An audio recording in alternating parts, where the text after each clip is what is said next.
Welcome to the EX podcast, where I talk with business leaders, authors, and disruptors on how the workplace is changing.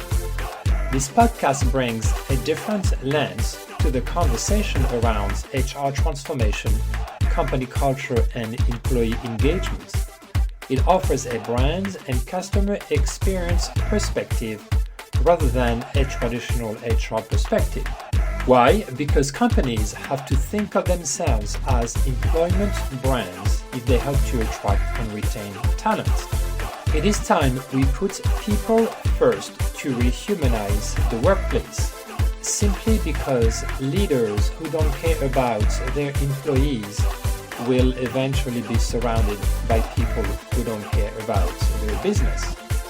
Today's guest is Joey Price, a fellow podcaster at Business, Life and Coffee Podcast and the CEO of JumpstartHR. Today with Joey, we talk about diversity, equality and inclusion, effective communications to inspire and unite employees, and how it impacts the overall employee experience. I hope you enjoy this conversation with Joey.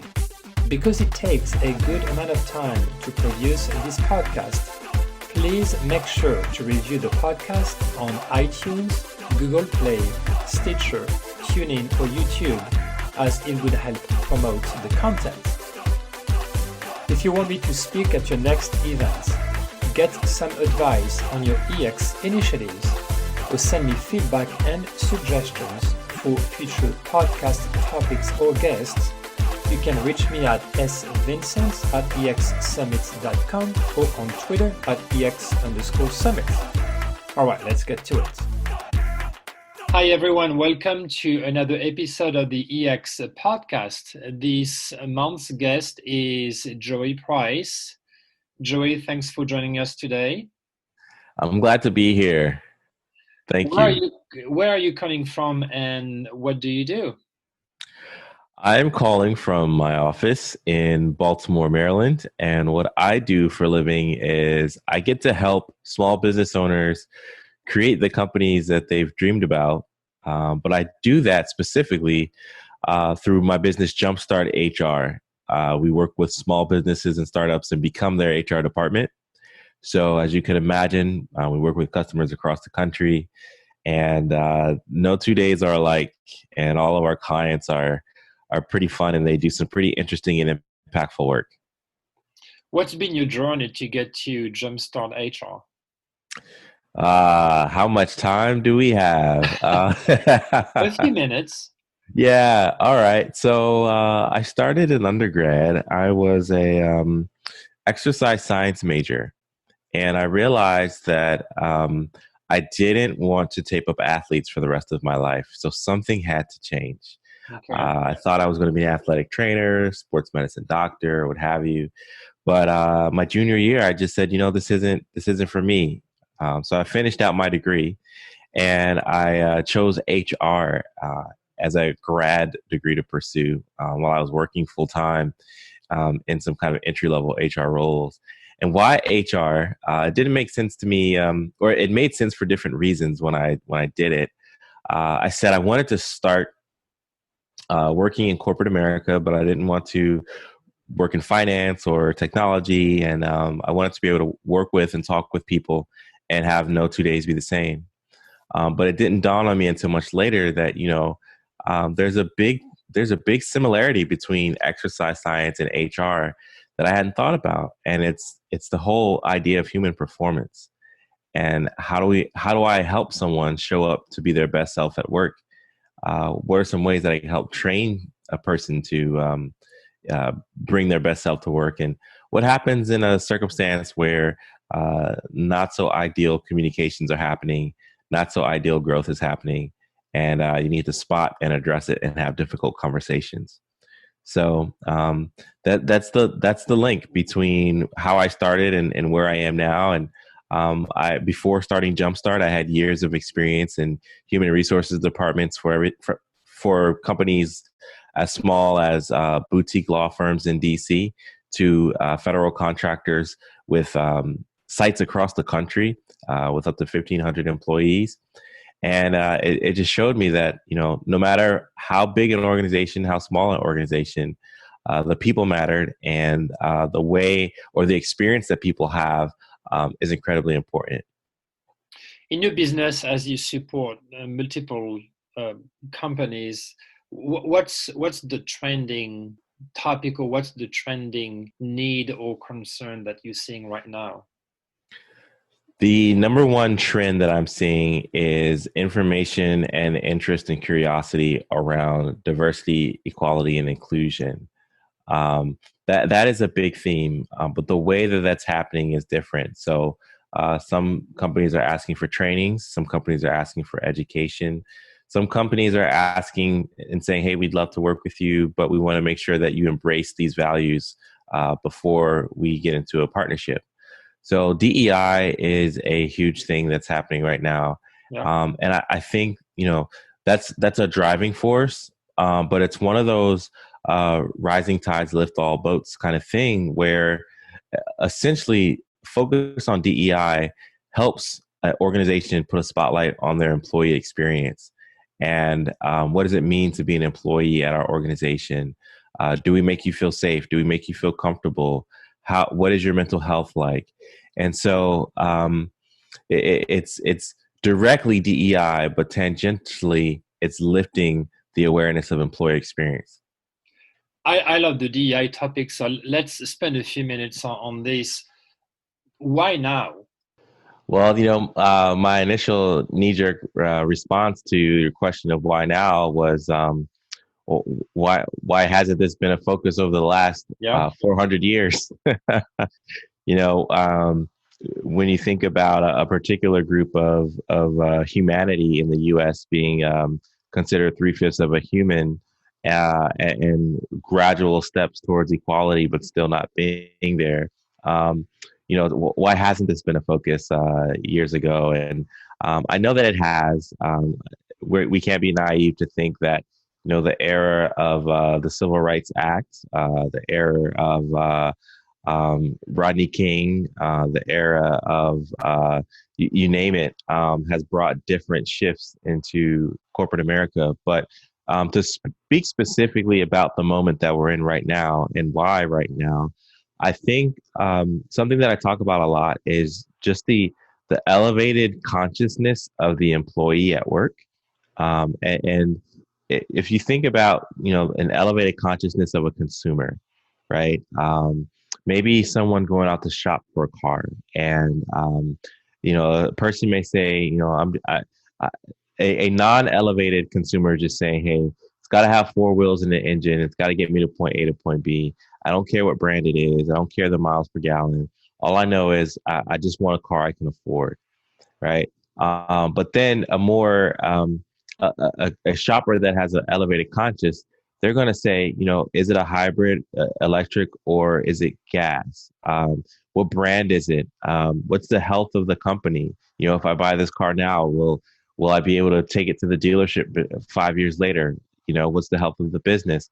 How many doors does it have? What's the fabric of the seats?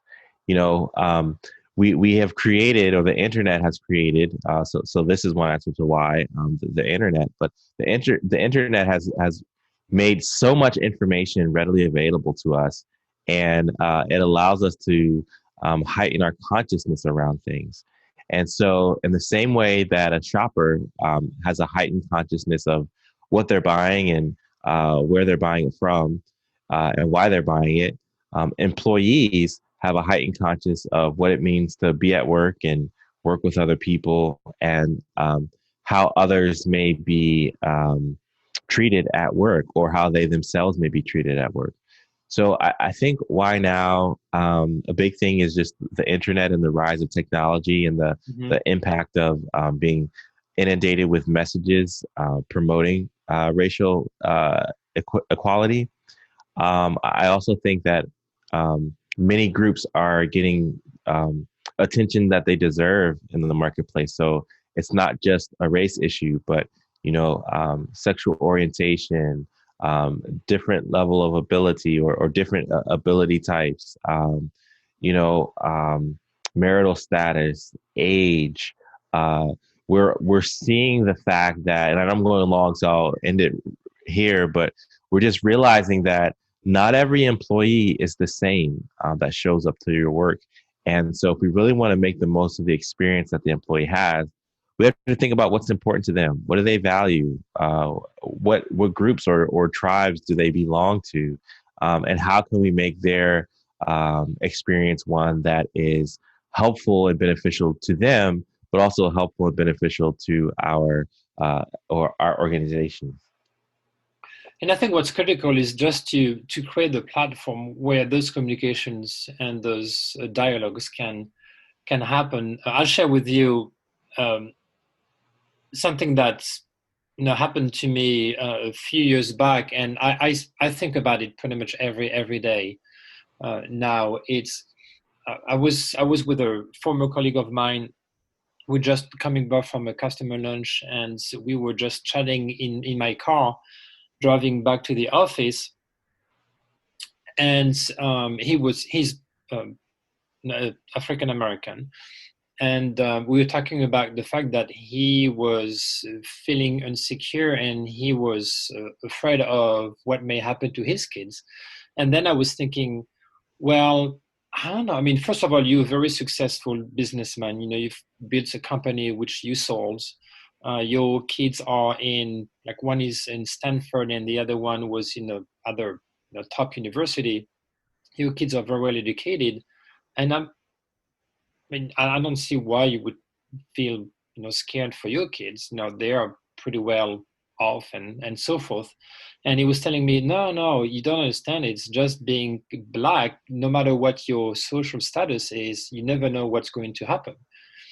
And I was saying, well, yeah, probably there's even probably more racism now than there used to be before. And it's only no, it's always been there. And just for some time, it was just politically incorrect to bring it up. But now with current politics, everybody speaks their minds, and it's always been dormant. It's just that it was not okay really to express your being racist and being openly talking about it before, but now it's okay, and people are just sadly encouraged to do so. And it was really eye-opening for me just to really understand from a black person, very well educated, very successful in life, saying no matter what your social status is, I do feel scared for myself and for my kids. And it's I think what's critical for me, and the point I'm trying to make here, is if you create platforms where those conversations can happen and people from different backgrounds can really understand what other people are feeling, then I think they would realize that no matter what they think they're doing right, there's always something else that's going to happen, or people may just feel a different, may feel a different way just because they're experiencing it from the inside, not from the outside. What are your Yeah. thoughts on this?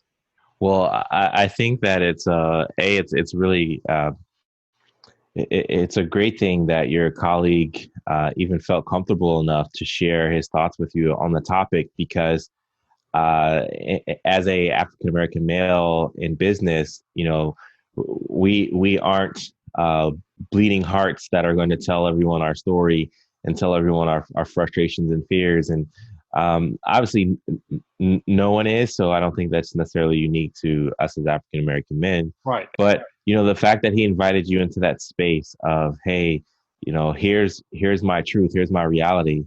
And I would agree. I have a young daughter. There will be a time where I have to talk to her about what it means to go out and be protective of her life and not invite unwanted trouble.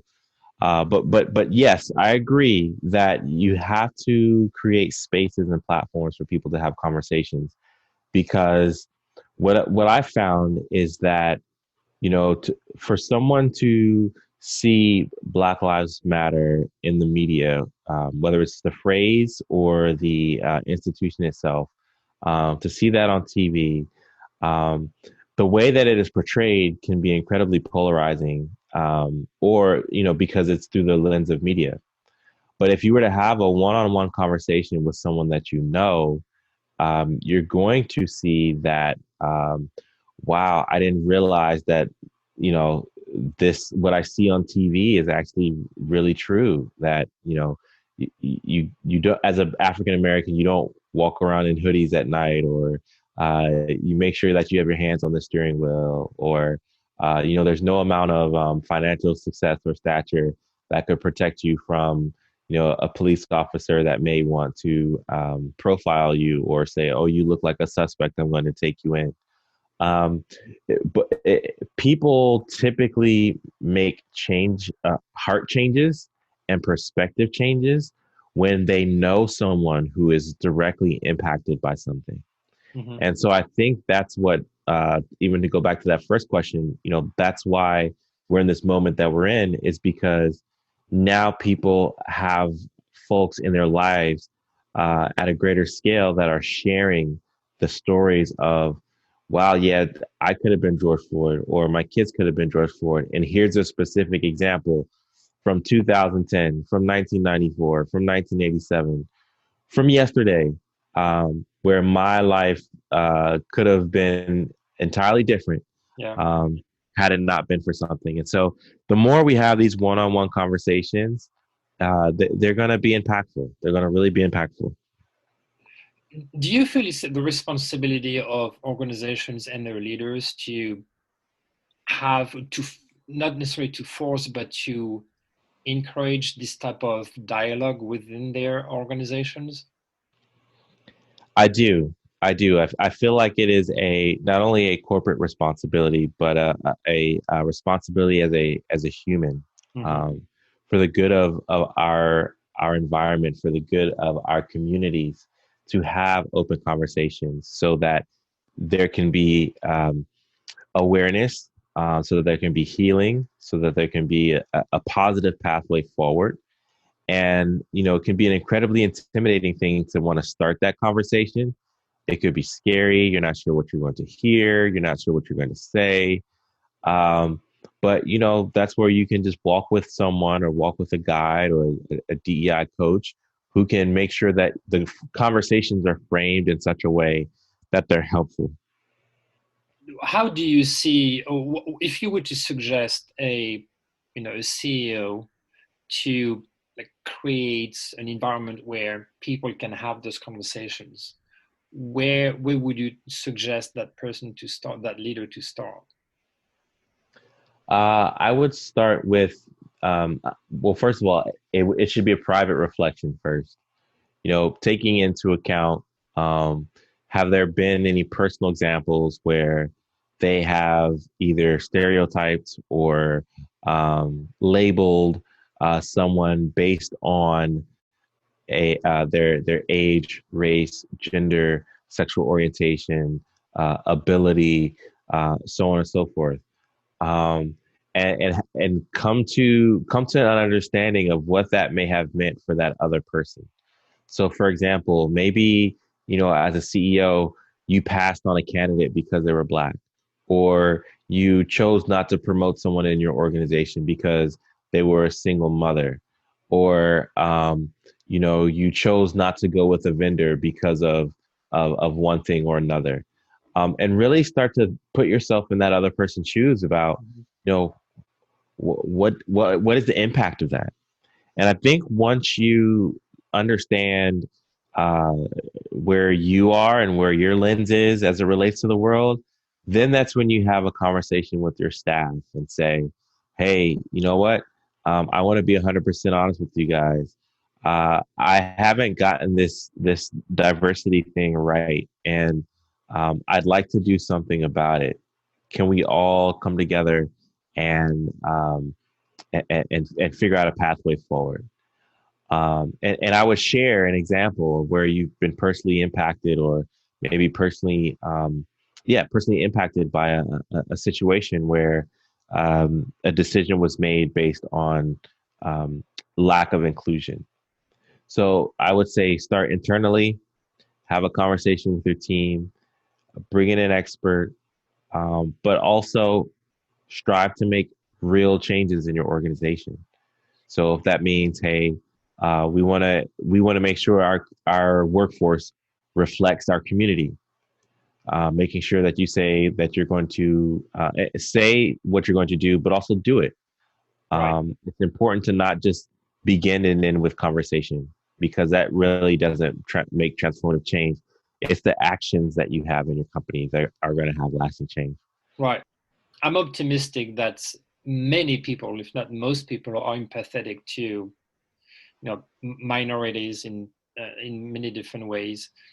But I think it's the ignorance, or the not the inability, but the ignorance of really understanding the other person's point of view, because you haven't been in their shoes, that is missing often time. And I would, going back to the example or the story I was sharing earlier, I mean, I was ignorant to the fact that I was just making the assumption, just because my friends was highly educated, he had kids going to top colleges, that he would be safe. I was ignorant to the fact that I was not in his shoes, and I was not really understanding what he was feeling.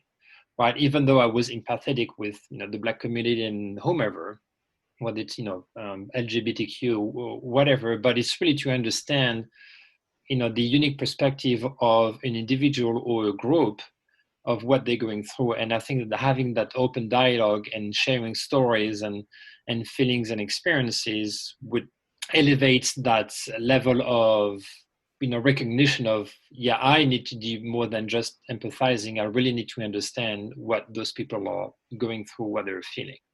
I would agree. I would absolutely agree. I think, you know, when you started out by saying, I didn't, I I assumed that because this person had this degree or this level of success, that they were good. That's where the lens of understanding what privilege really means, Mm-hmm. Yeah, from a standpoint of skin color, yeah, because to have a qualifier of financial success in education, those are like secondary, um, unfortunately, to race. So, you know, that is a lens of privilege that people don't always understand, and it's important to know that your brother or sister who is African American or LGBTQ, or maybe has a learning disability, or what have you. Um, those represent barriers, unfortunately, to being accepted, and I think that's the bottom line of it, is acceptance. And there's no level of financial success, at least now, no level of financial success, academic achievement, notoriety, that would have a majority group say, "Oh, you're just like us," um, because in a lot of people's minds, it's still that the differences that separate us, as opposed to the similarities that should be uniting us. obviously 2020 has been quite a challenging year for many, in many different ways as well. And the ability for organizations to really communicate with the people on what's going on, what may happen, what may not happen, has become more and more important. And I think that's, for the organizations that communicate very clearly and candidly, I think there's more buy-in and probably even more sense of belonging and sense of positivism for the employees when they know that their leaders are being honest and candid with them, or what's going on, whether it's good news or bad news, versus other companies and leaders who are either misleading the people and not sharing any information whatsoever, thinking that, what, the less we share, the better off we'll be, because we're not going to create panic or anything else. So in that realm of like open communications, where do you see, or what do you see that leaders really have to do much better to create that sense of clear expectations of on every like for all the different stakeholders within an organization? Well, so there are a lot of things that I think leaders can do, but primary thing that leaders can do, and the one that leaders should be held accountable, is to be a model of the organization that you wish to create. Mm-hmm. Um, every organization is going to be different. Every organization is going to set different parameters around what they can and can't say at work or what have you. But as a leader of an organization, you're the one that sets that tone, and you're the one that promotes a culture of what gets amplified, what gets silenced, what gets promoted, what gets disciplined, and whatever it is that you're looking to do as a leader in an organization, you have to realize that the success of your organization, the success of your organization's ability to reach a certain goal or reach a certain culture, it starts with you being a role model of it. So I would say to think action more than words if you're looking to change a culture or improve a culture towards one that's more focused on DEI.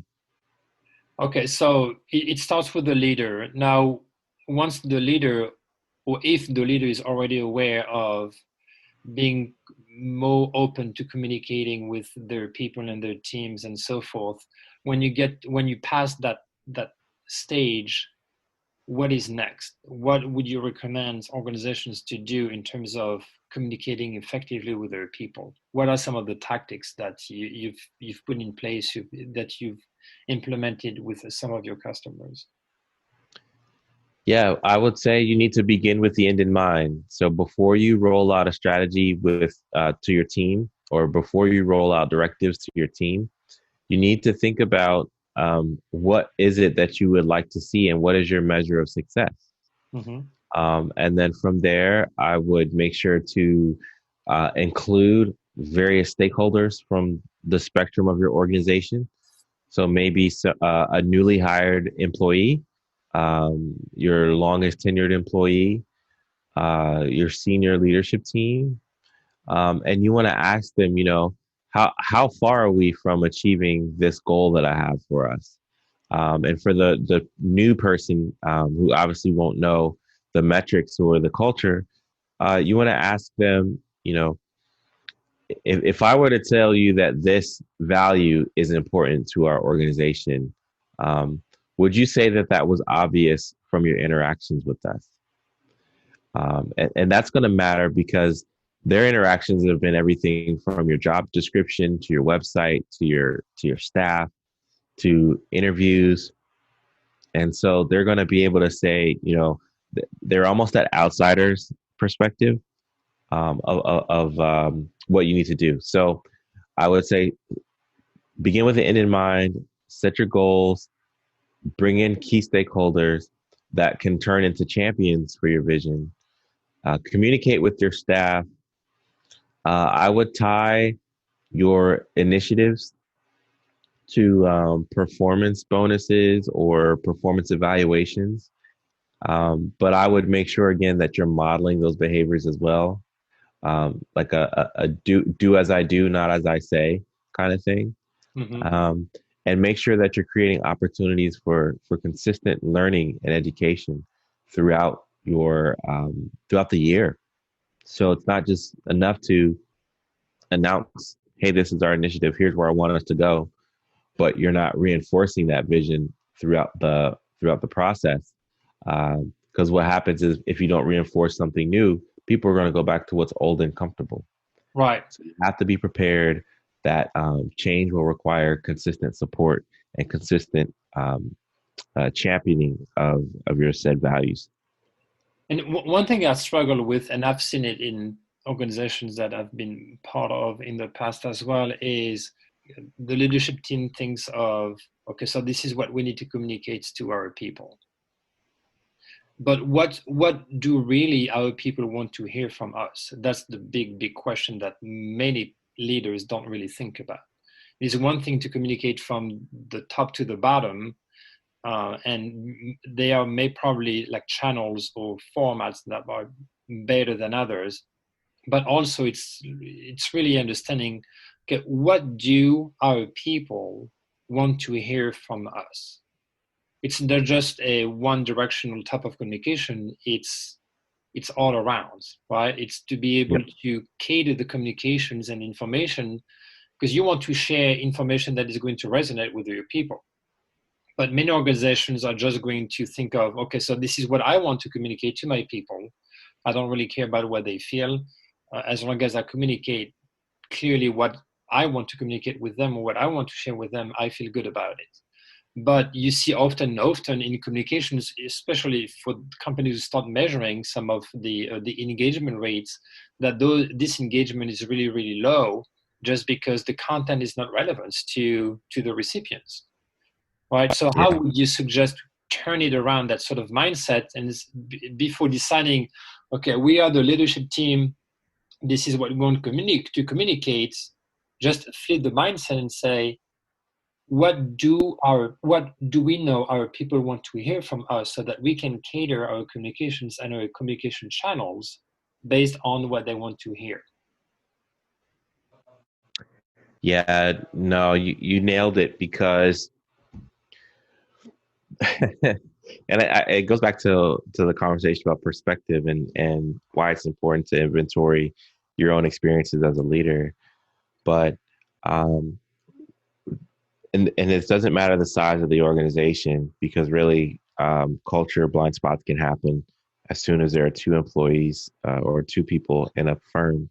But um, you as a leader can be so excited about something and it entirely missed the mark on what your employees are experiencing on a day to day, what their sentiment is, and because as leaders, we hang out at the country clubs, we join the webinars and the masterminds with our fellow peers who are business leaders, and sometimes we forget that there are real world issues that impact and shape the way we think, and we're getting a certain perspective that could be different from our team members' perspectives. And so our messaging, however enthusiastic we may be, can fall flat because either it was communicated in a way that wasn't well received, or it fell flat because it didn't resonate. There's a whole host of reasons why it could not work, but that's why I said, when you ask, what's something strategic or tactical people can do, you want to invite your shareholders or your Mhm. stakeholders in, from every spectrum of the organization, because you may be so excited about messaging that you want everyone to embrace, but when you talk to your newest hire, they're gonna they're gonna reveal a blind spot of, oh, this was important. I didn't know. It seemed the exact opposite from when I joined. Or someone who's been longstanding, they'll say, oh, this is important. Um, yeah, I see what you want to do there, but there are some significant barriers in our organization that you may not see, that we need to address first before we can make this a reality. A perfect example might be, the CEO who feels like, oh my gosh, we need to have pay equality in the organization. That is so important. But if you interview someone and they say internally, yeah, I'd love to get on board with that vision, but I'm a hardworking Latina woman, and I know that my white male counterpart makes 30% more than I do, or makes 10% more than I do. So, I would want to buy into your vision, but what are you going to do for me to make sure that there's pay equality? So you have to test your messaging. You have to invite people into your messaging before you roll it out, if you want it to be successful. What are the three do's and maybe the three don'ts that you would highlight in our conversation today, so that people or leaders are aware of what they should be doing and what they shouldn't be doing? Yeah. Um, uh, my first do would be realize that discrimination does exist. Um, similar to oxygen and carbon monoxide. And whether it's intentional or not. Sometimes it can be both. Right. Yeah, but that's what I mean. Like, Yeah. discrimination can just be because of ignorance, Yep. right? Yep. Absolutely. It could be ignorance. It could be systemic. Um, it Yes. could be it could be circumstantial. Um, and so you have to recognize that there is the reality that somewhere in your organization there could be discrimination. Hmm. And you have to figure out where it is, why it exists, and what you're going to do about it. So that'd be number one. Do number two. Do is invite others along into the process, and invite them on in early on. I don't just invite them when you're ready to roll something out. And then the third do would be to see it through to the end. The finish line is not when you walk off the Zoom call and you hit X and you're like, all right, great, I got that off my chest. Yeah. The finish line is once your culture recreates the vision that you have for it, and it does so without it feeling foreign or awkward or like it's going uphill.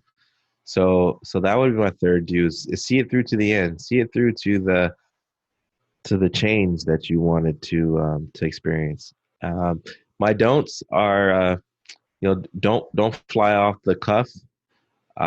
So sometimes people want to wield emotion as a tool, but in a topic that is as sensitive as this, I think you want to be measured and calculated and aware of your own ignorance. So don't fly off the cuff. Another don't would be don't expect it to be easy. uh, Good so one. many times we may give up on a goal because we've run into some friction or we've run into some issue that makes it harder to keep pushing forward. Uh, but I would say push through that turbulence. So don't give up just because it's hard, and don't expect it to be easy. And then my last don't is don't stop. Uh, business is like it's like gardening. You fix one thing and then there's something else to tend to. So uh, don't stop fighting the fight for equality and fairness in your organization, and constantly be on the lookout for ways to improve it. Awesome. So before we end our conversation today, let me ask you some fun questions. Let's Um, go for it. which profession, other than what you're currently doing, would you like to attempt? Ooh, uh, I would like to attempt being a published author. Okay, what type of books? Nonfiction, business nonfiction. Business. Okay. Yeah. What turns you on? New experiences, traveling, seeing the world, um, and my wife. All right. It's a good one. Don't forget your wife. What turns you off?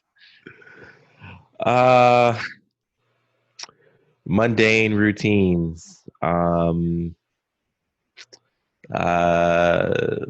seeing people taken advantage of. Um, yeah, I'm kind of one of those like do-gooders. So if I see people being taken advantage of, that rubs me the wrong way. You talked about travel. What is your favorite destination? What is the place that you've been to that you've really fell in love with? Internationally, I really did enjoy. My wife and I, we spent a week in Italy. Hmm. That was fun. We stayed in Milan, but then we did day trips to Florence, Venice, and Rome. And so I think there's just so much to explore there. Maybe we go back, but that was fun. That was fun. And then locally, I think it's a tie between New York and Miami, just because I like the creative rush that you get just from walking the steps of Miami and I'm sorry of New York, and everybody just feels busy. You kind of like fall in line with it. But then in Miami, it's the exact opposite, where it's just all about relaxing and going to a beach and getting into the water. So I like those two places the most. Nice. What's your biggest screw up at work, and what did you learn from it?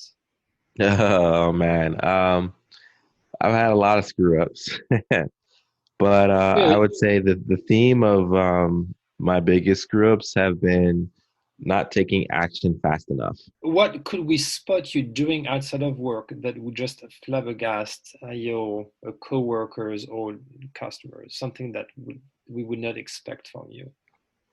Mm, I don't know. Every week I help my wife.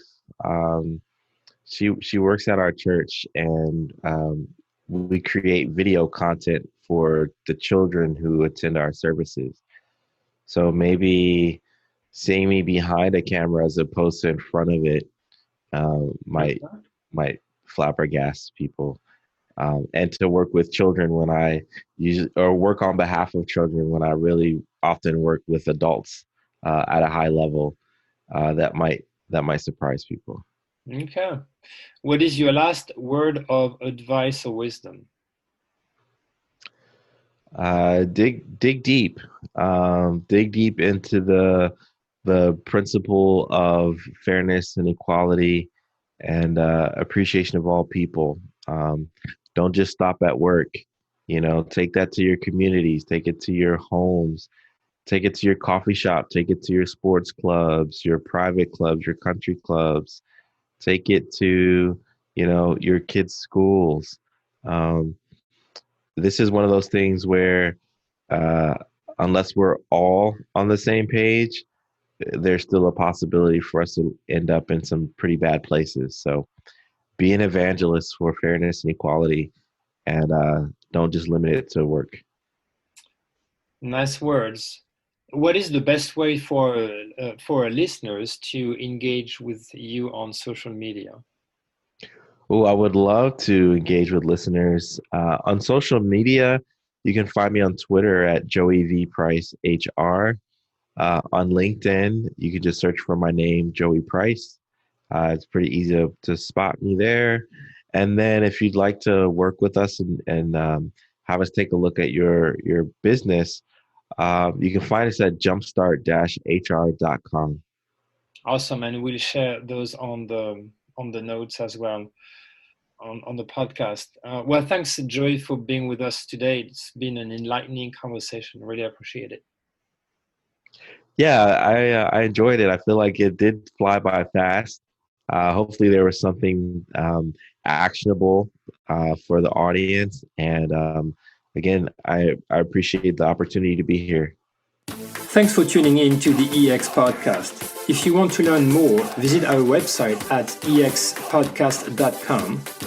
If you want to find out more about our next conferences, go to exsummit.com. Finally, you can also find my manifesto on business to employee or B2E branding at b2ebranding.co. See you next week.